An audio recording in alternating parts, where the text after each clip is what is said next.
Drop Bear and Panda. Welcome to Drop Bear and Panda. Save the World. Episode 57. That's a lot of episodes. It is a lot of episodes. Thanks for tuning in. Thank you on Thanksgiving weekend. That's right. It's Canadian Thanksgiving. We are thankful for you. Yeah. You know what I found out actually this weekend? No. They think the first actual Thanksgiving took place way up north in the Arctic. What? Yep. I looked that shit up. Arctic Thanksgiving. Yeah. Technically. They're not quite positive, but they don't think that American Thanksgiving was actually the first one. Ha, take that, America. Yep. It's Arctic. Arctic Thanksgiving. Wow. Do they have puffins up there? Or is that Antarctica? They do in Newfoundland. Huh. So not quite the Arctic. Well, sort of the Ask a Newfoundlander. All right. There's a lot in town. That's true. Also this weekend, you know what else you can do? What? Pre-vote, Oh, my God. because the federal election Yeah, that's coming up. will not end. No. Even though it's short. What's the, what is it, the 19th? No. What the hell's the date For what? of the election? Oh, the 21st. 21st. Yeah, the Yes. Monday. Next Monday. Next Monday. Yeah. Yeah. So if you're in Canada, you can do that. If you're an expat, like you're Scott Pickett out in Russia, and apparently his news is blocked. He can't get Canadian politics Facebook. Some of it is. Not all of it. Interesting, though. Which makes me wonder, the ones that are blocked, Yeah. is that a good thing or a bad thing? The ones that aren't blocked, is that a good thing or a bad thing? Well, Kent Hare was He was blocked. He was blocked. Or Russia blocked him, or Yeah. he blocked Russia. But the ones that aren't blocked from Russia, is that good or bad? I don't know. Could it be collusion? Yeah. Yeah. We're just going to start some rumors. You're welcome. That's what's going on. Yep. Yeah, that's local. I'm tired. You are, because you were working hard last night. Oh my gosh. Yeah, because you're busy scaring people. I was. Haunted Calgary opened last night. And I think we did actually really quite well considering it's also Thanksgiving long weekend, and Hex, the Halloween Expo, opened this weekend as well. That's pretty cool. We scared a lot of people. And you guys are, now, the room that you're in is... Which one? Don't give away too much. Okay, all right. Don't want to give away too much, but it's pretty gross. It's pretty good. Yeah. There are 3 attractions. There is Deep Sleep Hotel. Yeah. There is the sanatorium, and there is cesspool. Wow. And they are massive. These are massive. And Haunted Calgary used to be in Rocky Ridge at a big house, and they used your backyard. And I think they just got too big, and there were way too many people that showed up. So they rented out the parkade of New Horizons Mall. So you can imagine how big these things are. Oh my God. I scared some people where at least one person kept calling me a bitch, which was great. And I got to slide a door open and tell them that I could still hear them. Oh my God. Which shut them right up. So there's nothing like having a demon tell them that they know that you're calling them names. Oh my God. Yeah, that was great. I think that might have scared them the most. That's amazing. Yeah, but it's great to hear people screaming because they're so terrified down the rest of the attraction. I was tickled pink. That's as great. much as a demon could be tickled pink. That's funny. Anyways, check it out. hauntedcalgary.org. Get your tickets. It is a screaming good time. Yeah. See what I did there? It's amazing. Yeah. What else is going on in the world? Well, why don't we tell you in our news edition? DBP News right now. We came across an article. Yeah. Want to get my words right. Of a gentleman in England who has been playing the same Dungeons and Dragons game for 38 years. 38 years. 50 players, 38 years, 20,000 miniatures. Oh my God. One dungeon master and an epic story that has spanned multiple worlds. Wow. Isn't that incredible? That's so cool. He has been playing since the early 1980s. I've never played Dungeons and Dragons. Once every 1,000 years, or 100 years, some period of time, The peasant kingdom of peasantry is terrorized by...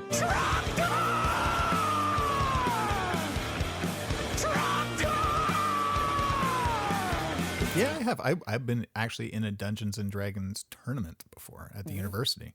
Really? Yeah. Like a legit tournament? Yeah, like a legit tournament. Not like you and your friends are like, nope. It's so much fun. It's a tournament and No. it's like, woo. Yeah. It's like a Yeah, we were in a tournament. How do you do a tournament for Dungeons and Dragons? You look that shit up. No. I'll do it later, maybe for our links. I honestly don't know how they determine who won or who lost. I mean, but it was back in the 80s at the university. I went and I'm trying to remember. I don't know that Sentry Box was open then, but we went somewhere and I bought my dice. Memory's a little hazy, hey. Oh yeah, 80s man. Yeah. But yeah, so we were in a Dungeons and Dragons tournament. Weird. Yeah. At the university, and I want to say it was not in the Black Lounge, but the upstairs. Oh, the Black Lounge of the den. Interesting. Yeah. Huh. I don't know. Yeah, I don't know how you can do a turn. I get last orc standing. I mean, I honestly don't remember how it worked, but it was a tournament. Yeah, because I've seen tournaments for like games like Axis and Allies and Risk and that kind of thing. But because you can win. Yeah, for sure. But I mean, in Dungeons and Dragons, you can die though, right? Oh yeah. Some of you may die, but it's a sacrifice I am willing to make. Yeah. So, so this guy says you have to tell a good story. That's how you keep it going, and people get really invested in it. And I guess he said here that, when you grow up, you have kids, you lose touch with your friends, and I mean, I think we're all guilty of that, definitely for sure. But this is, and he's even moved, right? He hasn't lived in the same house for 40 years, right? Wow. But he takes the game with him, and there's a picture here. Hey, what's the guy's name? He is Robert Wardhaw, and he lives in London. Huh. Yep. And people come and go. So he'll have friends that will come over one week, and then the next week, another group of friends will come over. What do and they they'll do just with those continue. characters? I have no idea. Huh. I don't know. I'll definitely post a link, but I just found that absolutely fascinating. Man, that's wild. I know. It's just so cool. Anyways, we'll post the article from the London Free Press, but I just wanted to start with that because I just thought it was so damn spiffy. Well, and Dungeons and Dragons is making a huge resurgence. Oh, for sure. Yeah. And we've got a friend of ours has written a musical around sort of the Dungeons and Dragons fantasy. Yeah, Dungeons and Dragons, Lord of the Rings, everything kind of like put together. Yeah. It's fantastic. Yeah. And we did some readings for it, which is super cool. And we aren't going to say anything more about it until it comes out. Yep. Yeah. It's going to be masterful. Yes. Yes. I don't have a clever segue for this other bit of news that I found. Why not? I don't know, because I don't have one. Cool. But guess what? What? Zantac has been taken off the shelves. What? Well, not Zantac proper, but... So you're lying. It's fake news. No, it's not fake news. It's Zantac, the prescription strength stuff. So this is your heartburn medication. And it has been found to have cancer-causing agents within it.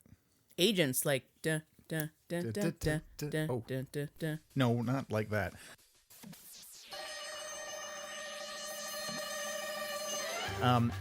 And they think so. Just so I get this right, it's ranitidine. Ranitidine. Is that how you say it? I think so. Oh, okay. Ranitidine. Right, ranitidine. Of course, I'm not looking at the piece of paper you're looking at. So.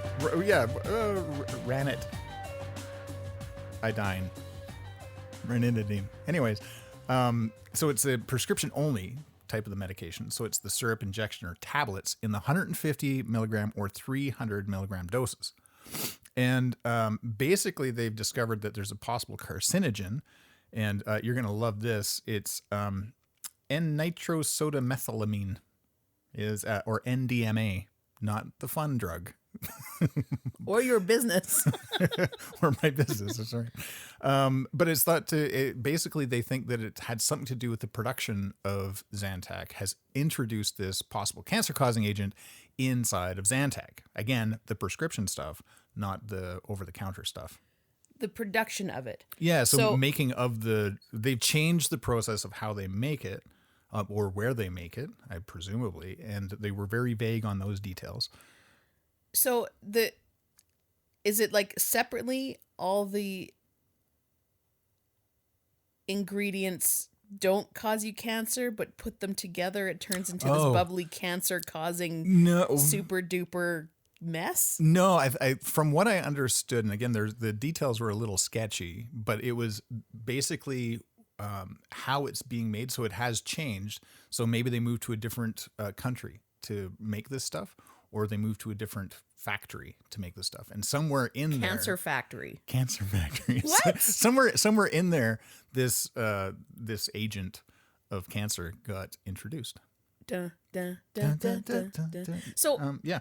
Like more pollution cancer? Possibly, but it's all I know that it's nitrosodamethylamine is the thing, or NDMA is the thing, and it's changes in the manufacturing process. So how they manufacture it somehow has caused this element to show up. Now, here's what they say. Here's what they do say in the news: is don't stop taking your medication. Just because it causes cancer. But heartburn, man, that's a bitch. So, maybe the tumors will just keep that acid reflux down. It's a great barrier. Yeah. Yeah, but they are saying, the news, and I'm using dick fingers here, the news says that you shouldn't stop taking your medication, because I'm not a doctor. But you should go see your doctor if you're concerned, or just wait till your next scheduled checkup. Apparently it's not fast-acting cancer. I don't know. Yeah. Oh, and I get their point, but if you recall, and I don't think we mentioned this in the podcast before, but there's also high blood pressure medication that went through the exact same thing last year. So there's there's a bunch of same problem apparently. So exact same NDMA cancer infusion, cancer extravaganza in the Actually, I do remember that, because I do work for some cardiologists, and that was... And people were freaking out. Yes. Yeah. Oh, I remember that. Same stuff. Same thing, apparently the same cause of the manufacturing process. And and some companies have removed it entirely from their shelves and their production, blah, blah, blah. Some are not. But there's a recall. And I think that's just news worth knowing, because it's all over the world. It's not just in Canada or America. It's not just in Britain or United Kingdom. It's everywhere. Huh. Everywhere. That's kind of a big deal. Yeah. Yeah. And yeah. So we bring you news you can use. When do you get to a point where you just decide that everything pretty much gives you cancer? Well, if you use WebMD. Well, either I have a blister, or that's cancer. Yeah. I think cancer is always number 2. Yeah. And again, just like to reiterate, we're not doctors. Not a doctor. No, we're definitely not doctors. I remember I was very ill once, like I didn't have the croup or anything, but I had a very, very, very bad cold. And I think I coughed and sneezed at the same time once or something, and I pulled a muscle in my rib cage.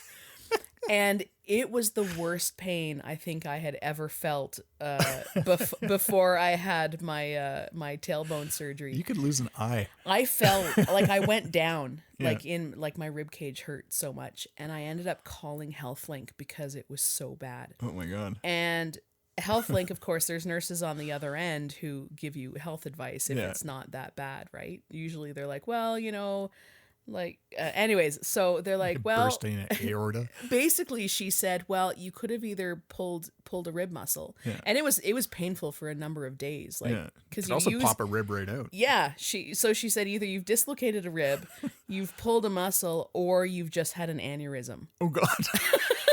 And I was like, cool. So I opted not to send myself to the emergency room. Well, probably not an aneurysm. But honestly, if it was, I wouldn't be here today. Yeah. So, Yeah. Thanks, HealthLink. HealthLink is great, but at the same time, they're also kind of WebMD. But I'm definitely not saying don't call HealthLink. HealthLink is great, but it's that kind of thing, right? Yeah. Yeah. Huh. Yeah. Total, apropos of nothing, but I was driving to rehearsal last week and I got caught in Kensington, as it happens. I could not get onto Memorial Drive. Why, you ask? I do ask. Well, I'll tell you. It was because there was protesters occupying 10th Street Bridge, or the Louise Bridge. Which is funny because we didn't hear about this until it was actually happening, but apparently it was on the news. It was Monday. Monday apparently was the all around the world, the Extinction Rebellion event. It's the end of the world as we know it. It's the... Every time And they got a cool logo. I like it. They have a cool logo? Yeah. It's like an hourglass. Oh. We're running out of time. Oh. Yeah. Anyway, so I've since read up that, in the UK where this whole movement started, people have been arrested and they're fucking going for it. Like, these guys are, our planet is on the verge of, destruction. The 11th extinction or whatever it is. Yeah. And, but in Calgary, I say occupying a bridge. They're kind of occupying the sidewalks. There's 8 of them. There's 8 people, but they're like, but we don't want to be in the way. So, we'll just be a minor problem. There was, probably 40 cops, right? For these 8 protesters. And I think that they probably tried to take over the bridge and the cops showed up. They're just like, yeah. And it's 10th Street Bridge. I mean, it's, Anyway, so it got me interested in this Extinction Rebellion thing, and because I'm all for a good cause, and I like civil disobedience. Fuck the man. not in a shit way, but in a way that's reasonable. I think people should be able to protest. So Extinction Rebellion, the abbreviation is XR, and again they've got a cool logo, and we're gonna actually put this up on our website, but it started in the United Kingdom, May 2018. Oh, so it's new. Yeah, it's new. And yeah, so it was established in the United Kingdom, May 2018, and it was started by about 100 academics who are just like, you know what, we're in some shit. Let's do something about it. And they've got, basically they're following aims. I'm going to read right off their site here. The government must tell the truth by declaring a climate and ecological emergency, working with other institutions to communicate the urgency for change. So that's number one thing that they want. These are their demands, basically. Number 2, the government must act now to halt biodiversity loss and reduce greenhouse gas emissions to net zero by 2025. The third one, government must create and be led by the decisions of a citizens' assembly on climate and ecological justice. So I think this is, it seems reasonable. Maybe net zero by 2025 will be tough, but I think we should be working towards that anyways. Yep. And there should be some transparency about the shit that we're in. Yeah. Here's the other thing with climate change is that, the climate is always changing. It's just how much of a hand does humanity have in this change versus how much is the planet just looking after itself. Yeah. Anyway, so they are, they're nonviolent, which I think is really important. And, but they're all about, creating that conversation. And, and I want to say that they held 6 bridges kind of hostage. They closed them down. Why did they choose bridges? Do you know? I don't. You make me sad. So be it. Come, Patsy. None shall pass. What? None shall pass. So here's. Sorry, are you done? No, yeah. Okay. Yeah. I this is open for discussion. I mean, I find it fascinating, and but I don't know why bridges in this particular case. Certainly, I mean, this is a fairly new thing. It's new to me. Right. But I want to shine some light on it. Yeah, no. So, because I remember when you were like, I don't know what's going on Memorial Drive, but if you're driving anywhere, don't go this way. And I was like, okay. So, I had seen a bunch of Albertans and Calgarians post about this. There were a bunch of notes that people had because some radio stations posted about it, and I don't always want to read the comments, but some friends posted, and anyways, I looked at some stuff. Some people were like, if you're worried about climate change, why would you occupy bridges and let cars idle for anywhere between 2 minutes and 30 minutes? Because really, you're just letting more CO2 into the atmosphere. So you're actually doing the opposite of... Exactly. Yeah. Number 2, you're just pissing people off. Yeah. But that's what protests are supposed to do. You're supposed to have people pay attention to stuff. And somebody actually posted a picture of protests of shutting down walkways and bridges for human rights. And they're like, oh no, you're pissing people off during a protest. Yeah. And somebody was like, well, that's human rights. That's not this. And they're like, I don't know. Like, climate change deals with everybody. Yeah. So that's, and then somebody was like, well, that's why I'm kind of torn. Like, you're pissing people off, but it's kind of because of something that's important. Yeah. Like you're sitting there, you have to wait an extra 2 lights to get through a light. Oh no. Yeah. Like, suck it up, princess, right? Yeah. Or turn your car off. Or if you have like the new cars that turn off automatically when you are at a stop. Yeah, rich people have that. Which is weird. Yeah, so you're inconvenienced for a couple minutes. On the other hand, we also said, like, it was very Canadian, with the polite protesters. Yeah, I know. Like, I don't want to be in the way of people, but we have a problem. But here's my placard. And then in the end, Alberta really, like, the majority doesn't seem to give a shit. I mean, I understand jobs are important. Yeah. But we also are the main. I mean, oil and gas is important. It really is. On the other hand, it is a finite resource. Oh, yeah. And I think Alberta can be a huge leader in other resources that are not finite, and we do have to look into that direction. So yeah, and I think they are. You can even take SAIT as an example. I'm not sure about NAIT. So SAIT is the Southern Alberta Institute of Technology, and they've got all sorts of green or renewable energy programs that they're training people on wind power and solar energy. Tidal energy, stuff like that. So I think we're already sort of headed in that way, but maybe not as fast as some people would like. Jonathan Pye had a great video that I think everybody should see, where he's like, yeah, we're all hypocrites, but I'd rather be a hypocrite than an asshole. So if I sound like a hypocrite, that's because I am one. But shall I tell you what you sound like when you say that they're all a bunch of hypocrites? You sound like a fucking asshole. So, I love that guy. he's like, I admit, like, I love my oil and gas products, but I also know that the world is in big trouble. Yeah. Whether it be that we have to recycle more or, do this, that, or the other thing. So, get your shit together, people. Yeah. So here's a funny sort of corollary. Corollary. Wow.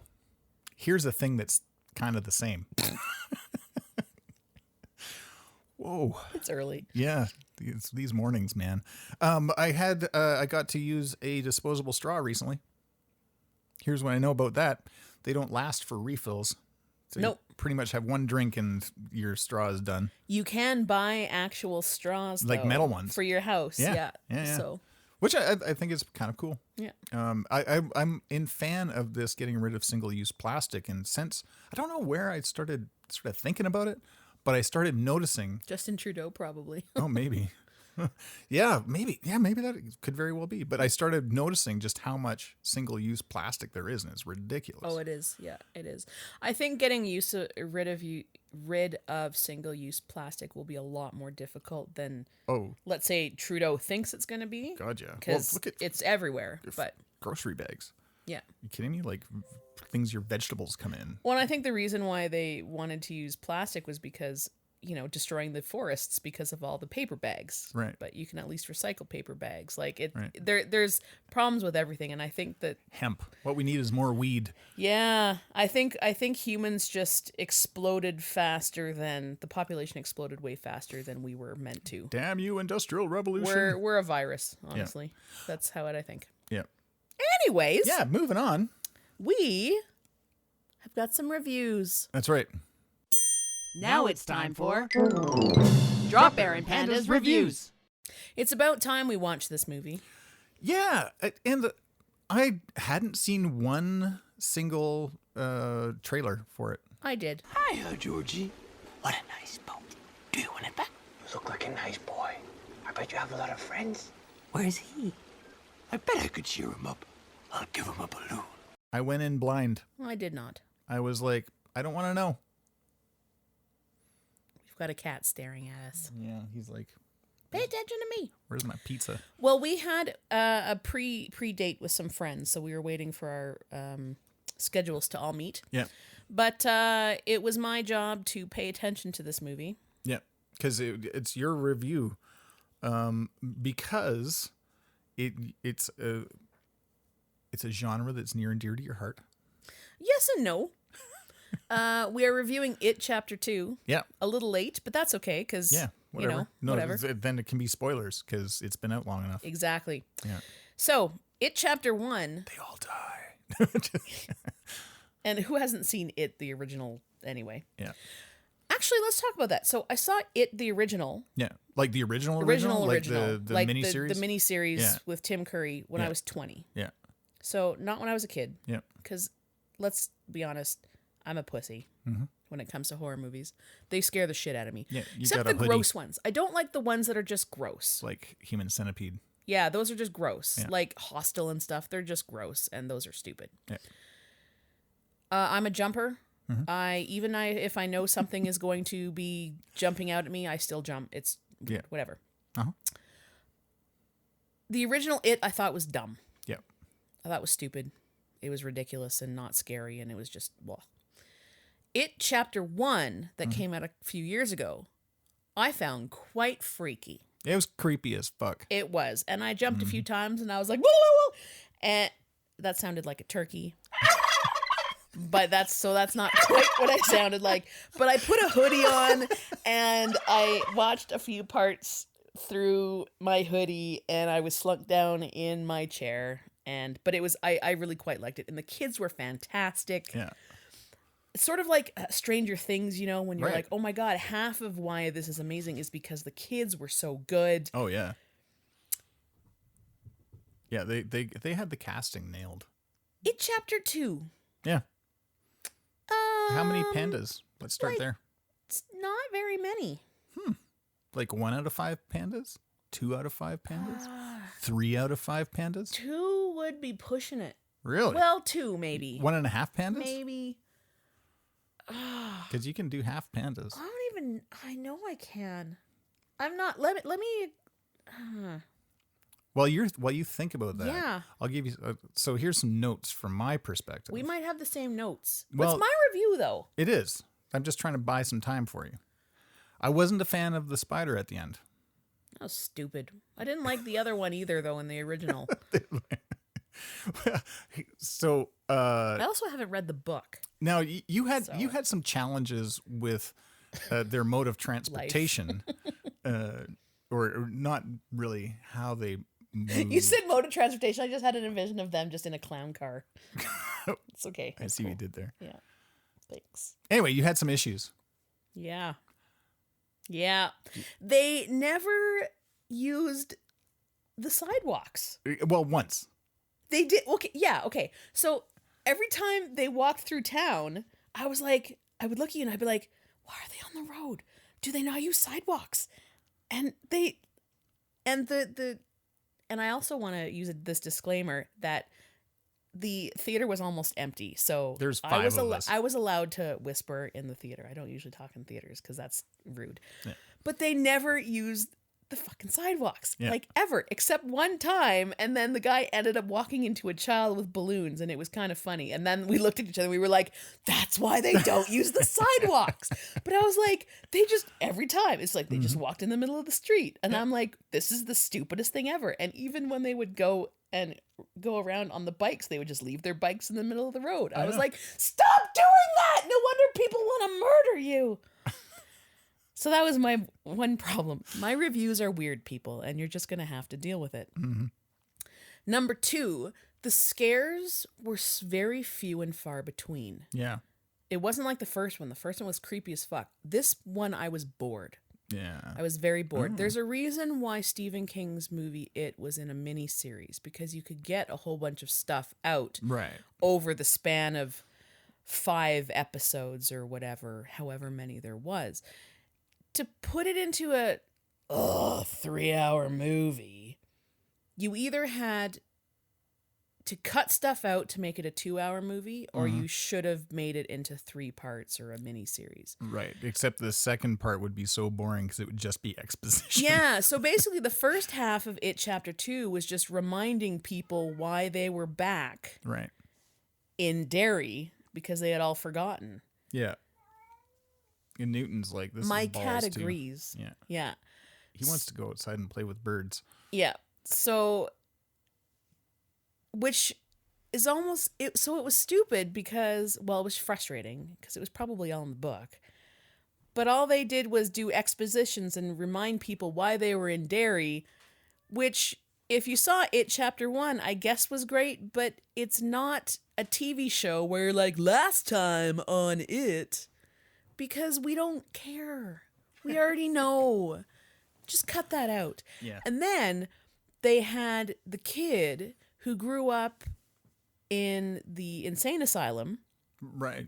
come back out because It came out, and he was like, oh, you're going to go kill your friends or your or the people you didn't kill before. Yeah. And he was like, yeah, the clown's back. I know it was in the book, so they had to have it in It Chapter 2. Yeah.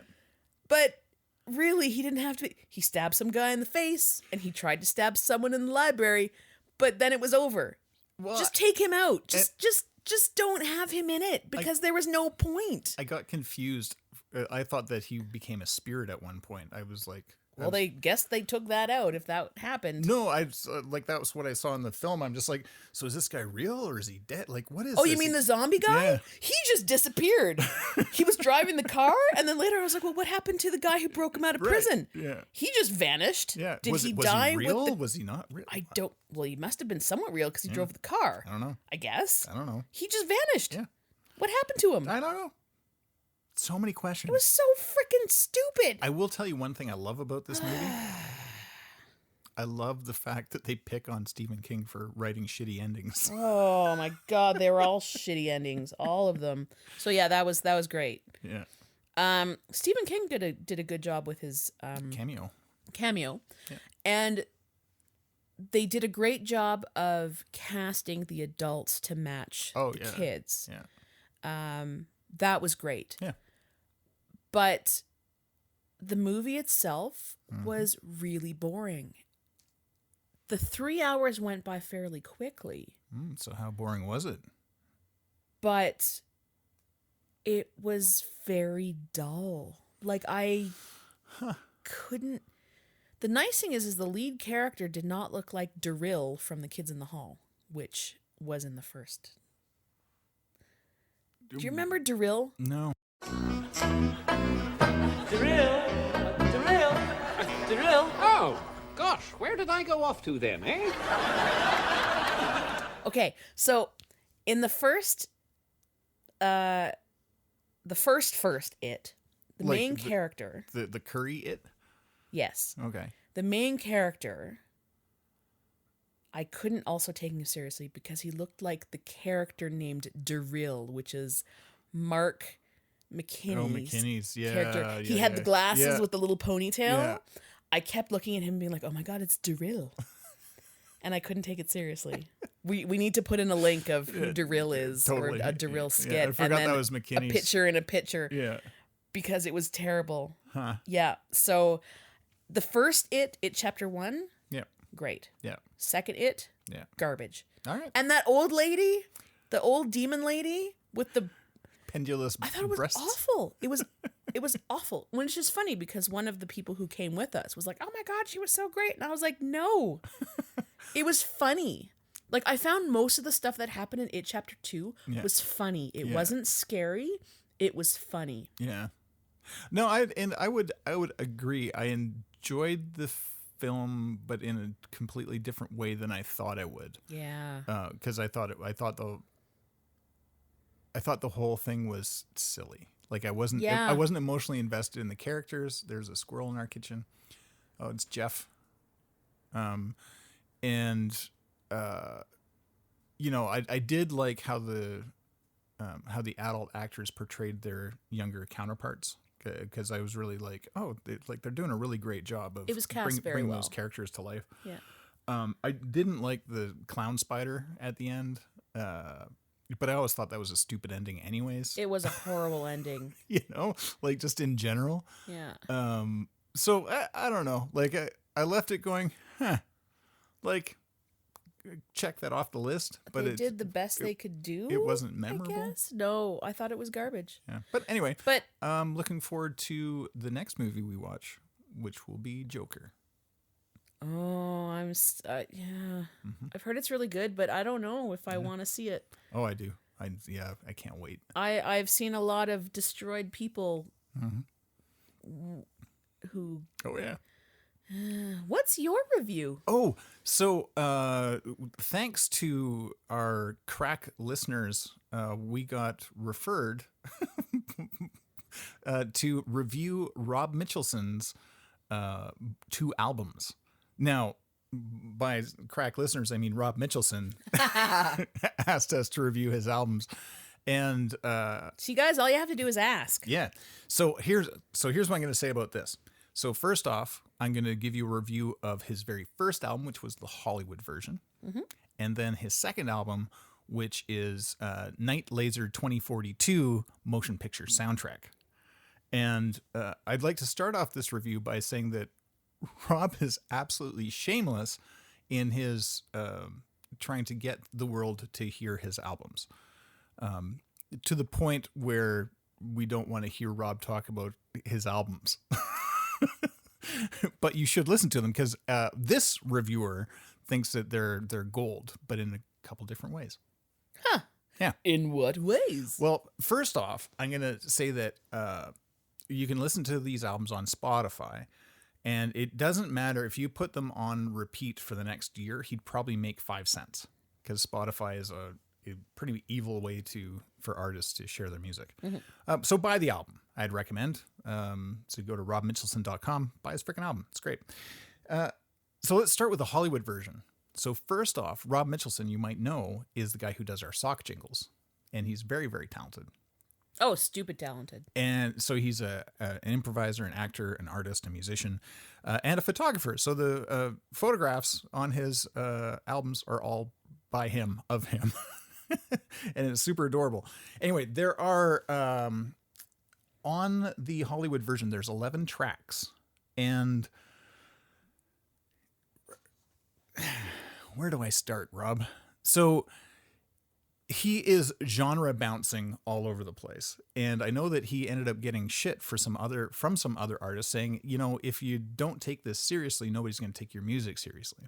And the thing about Rob is that some of those songs are very serious, but some of them are also silly.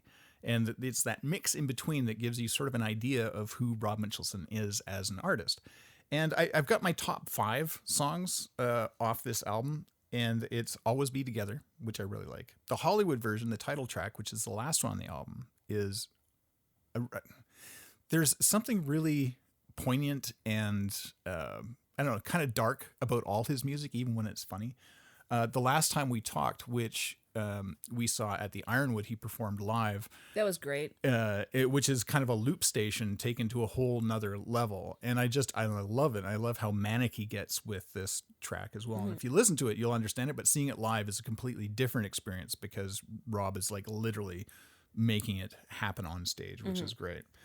And then Nevermind, which sort of reminds me of kind of maybe not 70s, but early 80s, kind of early British invasion, not quite punk, but not quite new wave. But I quite like it. It's simple in its attack, and it's something you can bounce your head to. And then of course the fifth one is Alien Zoo. Which I don't know, kind of sums up the whole Rob Mitchellson experience in my opinion. Yeah. But I think if you take it track 1 to 11 and you listen to it, you're first of all not going to be disappointed. But each one is a little bit different, but a little bit the same. Some have got some real depth to them. Some are just very topical and fun and quirky. And I'm of the opinion that if this was an album, the B-side, there'd be a lot more of these songs on the B-side. There'd maybe be 3 on the A-side and the rest would be on the B-side. But it's the B-sides that I always find interesting to listen to.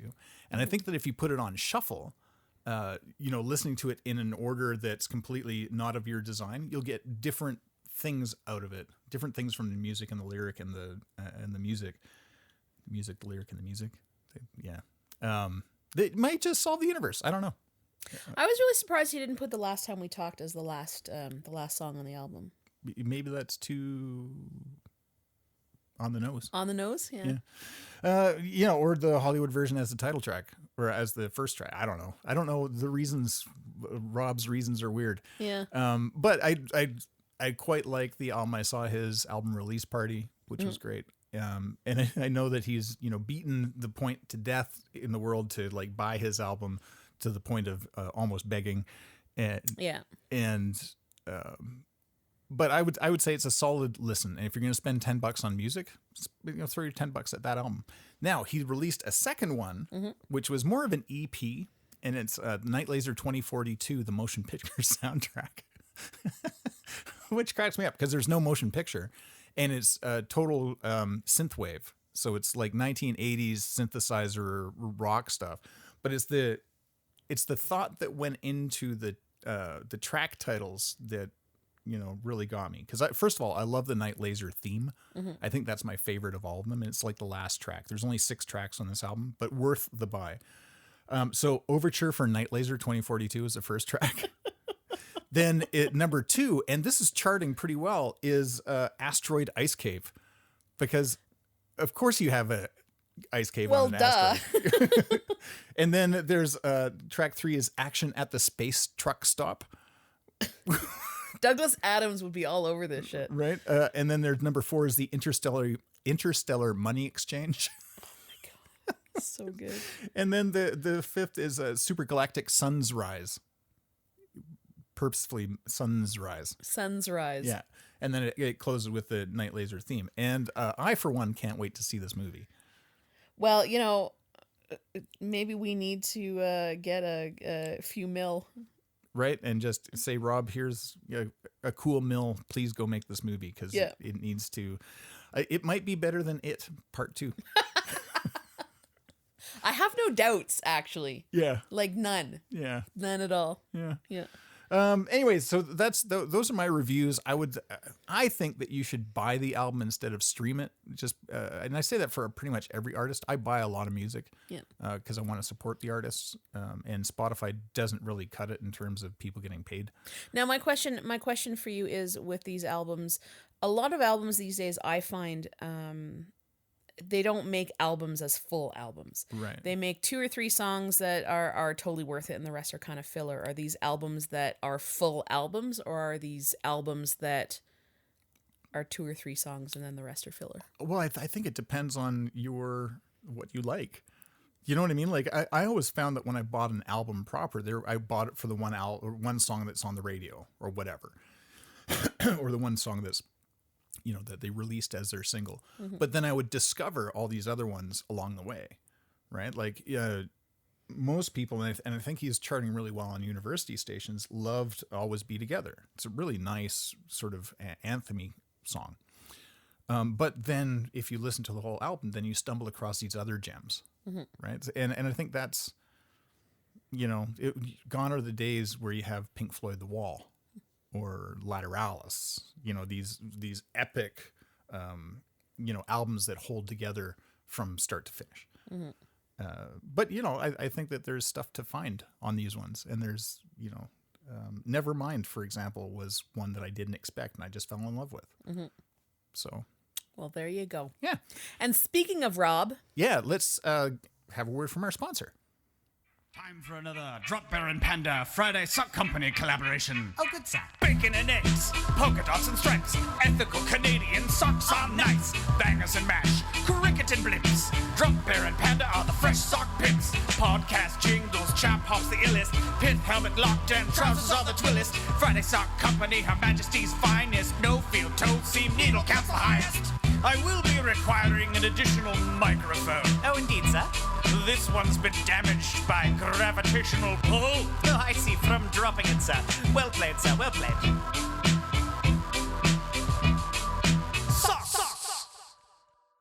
So on Facebook this week, we saw a cool thing, local news, and it came from our friends at X929, and they posted this thing from the parents of a young man named Cade, who's turning 7 years old. Yes. And he had requested for his 7th birthday that he get some birthday cards. Yes, he had been diagnosed with crab, KRABBE disease at 13 months old, and he has lived way past his life expectancy by a long shot.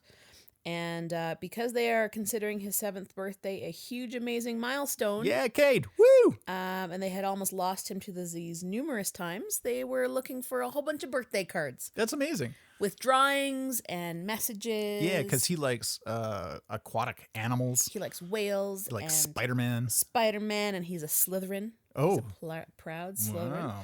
And of course, they said that he was hoping maybe he would get 10 cards from a bunch of people. Oh, that's fun. And we sent him a birthday card yesterday. Yeah, we sure did. And do you have the address there? I sure do. They said that they had opened a temporary P.O. box that will remain open until January 2nd, 2020. Yep.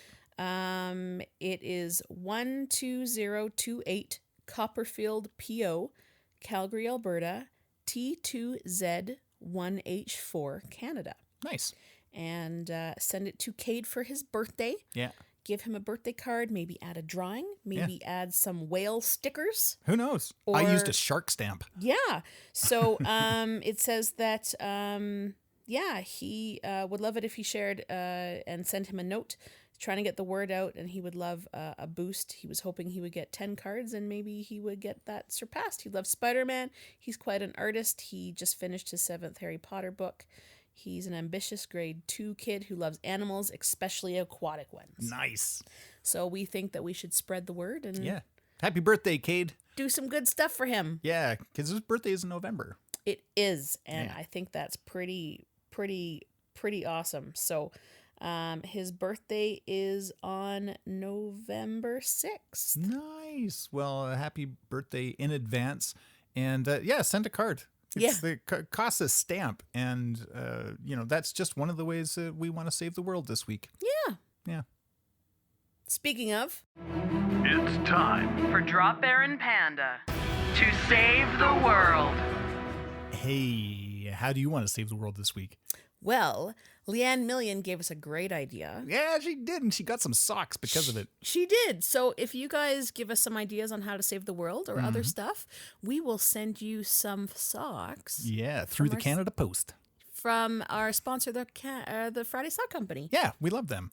Yeah. Ethically mismatched socks. No, ethically made, purposely mismatched socks. You're doing great. I know.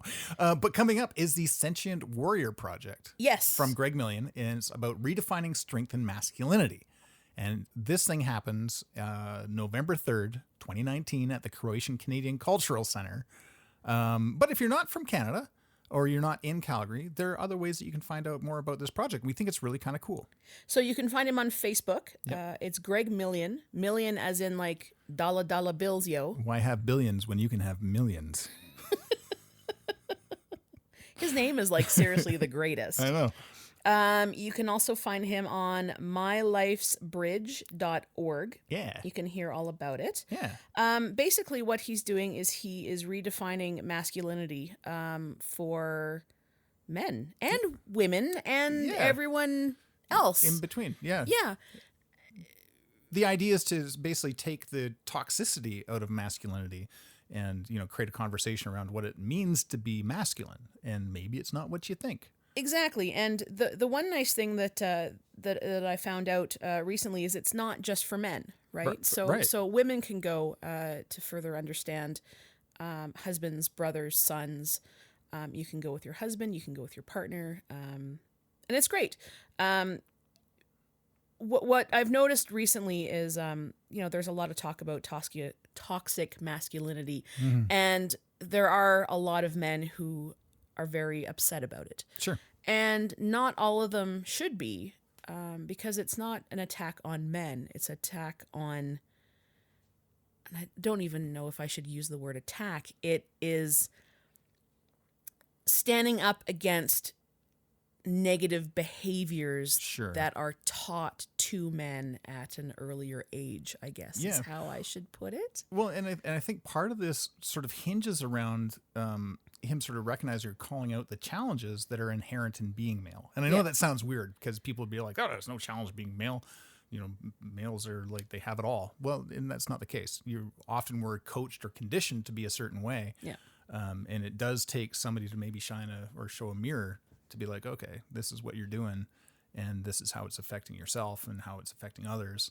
And I'm very, very interested in seeing this talk and learning more about Greg, because I think he's on a really interesting path. He's seen some shit. He's done some shit. Yeah, like men are taught, or boys are taught that, you don't cry, you don't say when you're sad, you don't say when you're upset, you don't say when you're depressed. And I think a lot of that has caused males to turn inward on themselves. And the suicide rate for men is really quite high, and it's quite devastating. And I don't have numbers in front of me. But he's basically, Greg is on a mission to change the conversation from toxic masculinity to redefining masculinity in a way that allows men to express, emote, engage, and become more connected to themselves and to the people around them. So they don't feel that they can't talk to somebody. They can feel that they can tell somebody how they feel without being ashamed by it. Right. If they're angry, they know how to express themselves without lashing out or getting to a point where they lash out. Right. And he's even gone so far as he's writing a book called The Sentient Warrior Project as well. Which is great. Writing a book is not an easy not an easy thing. I could tell you a thing or two about that process. Right. And he said that he has an attendee that left a review, I think. Yeah, it was really nice. She said, I feel like I understand my husband better now, which I think is, what more do you want? Right. Like, anyway, can't wait to see the talk. Can't wait to get the book. And I think that's a great way to save the world. Well, and you have two sons, right? And they're adults. And I think raising two kids, let alone two sons. I mean, my father has 3 daughters, right? I mean, there's definitely challenges and different challenges with for sure, raising daughters and raising sons. And there's a lot of similarities between the two, and there's a lot of differences, right? So I don't have kids at all, but I have 2 nephews and a cat named Newton. Yeah, he's certainly special as well. Anyways, we'll put links in, and I think it's an important thing to go to, or at least be aware of. Totally. And all throughout this, we've had a squirrel in our kitchen, so we apologize if you can pick up on that audio. Yeah, it's Jeff. Is it Jeff? Yeah, he's just helping himself to every black squirrel's named Jeff. The brown ones are Sue. Oh, I didn't know you named the brown ones. Yeah, Susan. Cool. And Jeff. Excellent. Because and we've got a one-legged magpie that we call Peggy. It's never dull here at the Drop Bear and Panda Studios. Yeah. Anyway, that's for sure. Thanks for joining us. I've been Drop Bear. I've been Panda. Oh, don't worry about me. Whoa. Passive aggressive much? Huge thanks to our sponsor, the Friday Sock Company. This podcast was recorded at the Drop Bear and Panda Kensington studio. Special thanks to Emery Cords for the kick-ass theme music. Don't forget to subscribe. It's Drop Bear and Panda, yeah.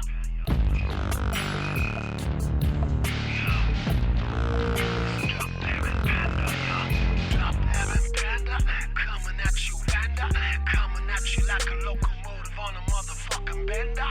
Yeah, tell my coach on now, my chap, follow me. Yeah, with Michael Doggies, yeah, you be checking on the flow, yo. Checking flow, shoes quick, you can't pick my medical ranges, angles, tangles. You get tangled, twisted side efflections, child should be. Can't compete with the owls that devour. Yeah, with the owls that devour, yeah. Yeah, Drop Bear and Panda, coming at you right now. Drop Bear and Panda, coming at you right now. Drop Bear and Panda, coming at you right now. It's like a locomotive blowing out to my normal chopper. Drop Bear and Panda, coming at you right now. It's like a locomotive blowing out to my normal chopper. Drop Bear and Panda.